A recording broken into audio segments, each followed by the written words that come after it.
चिंता चिता समान। एक गांव में एक पहलवान रहता था। यह पहलवान पूरा दिन खाता पीता कसरत करता दंड लगाता और रात को गांव के हनुमान मंदिर में पड़ा रहता था। इसके अलावा उसे और कोई काम था नहीं। गांव के लोगों को पहलवान बहुत पसंद था, क्योंकि इस पहलवान की वजह से उस गांव में कोई भी चोरी चकारी या लूटपाट करने की हिम्मत नहीं करता था। ऊपर से पहलवान की वजह से उस गांव की ख्याति अड़ोस पड़ोस के कई और गांव में भी फैली थी।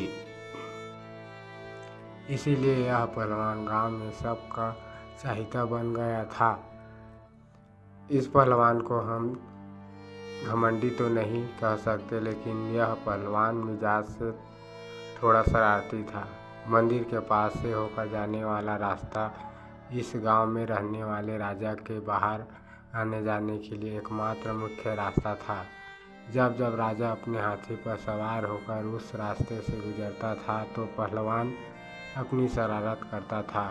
पहलवान उस हाथी की पूंछ पकड़कर लटक जाता था और वह इतना पहलवान था कि हाथी उसे गिराने की कई नाकाम कोशिश करता, लेकिन पहलवान टस से मस न होता और इससे राजा गांव वालों के हंसी के पात्र बन जाता। राजा पहलवान की इस हरकतों से बहुत परेशान हो गया था। राजा ने एक दिन अपनी सभा बुलाई और अपने सबसे समझदार मंत्री को इस बारे में बताया और उसके लिए कई उपाय निकालने के लिए कहा।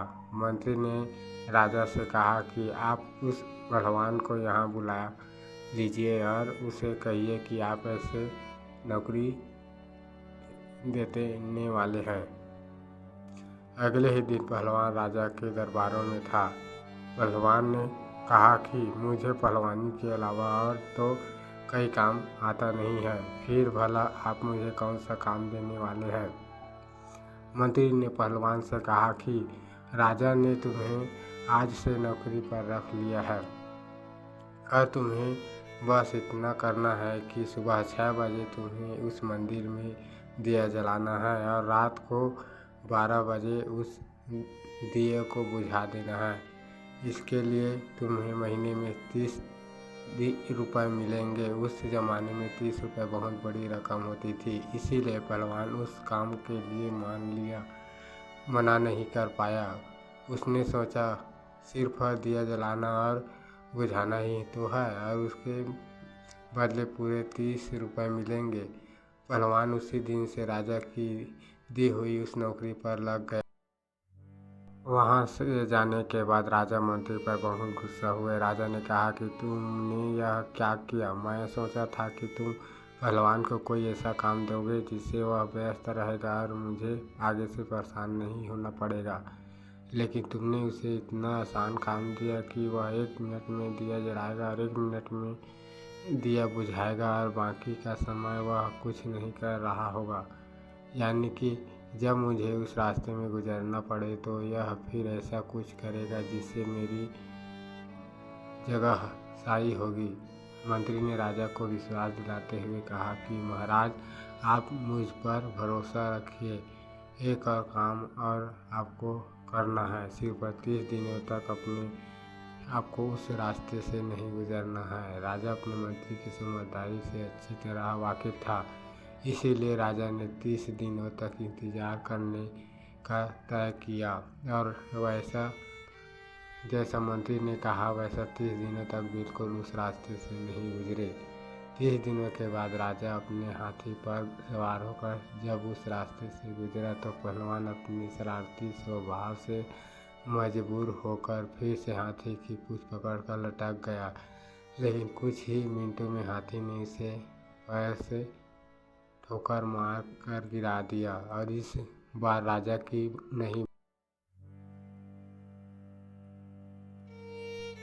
पहलवान की जगह हंसाई हुई। सभी लोग, पहलवान और खुद राजा भी यह देखकर हैरान था कि ऐसा चमत्कार कैसे हुआ। राजा अपना सफ़र खत्म करके जब अपने महल लौटा तो उसने अपने मंत्री को यह सारी बात बताई और पूछा कि तुम्हें बिल्कुल समझ में नहीं आया कि यह चमत्कार कैसे हुआ। मंत्री ने राजा को समझाते हुए कहा कि महाराज, जब तक वह हमारी नौकरी नहीं कर रहा था इसे किसी भी प्रकार की चिंता नहीं थी, लेकिन जब से अपने उसे नौकरी पर रखा उसे सुबह जल्दी उठकर दिया जलाने की चिंता रहती, जिस वजह से वह ठीक से सो नहीं पाता और रात को 12 बजे तक दिया जलाता रहे।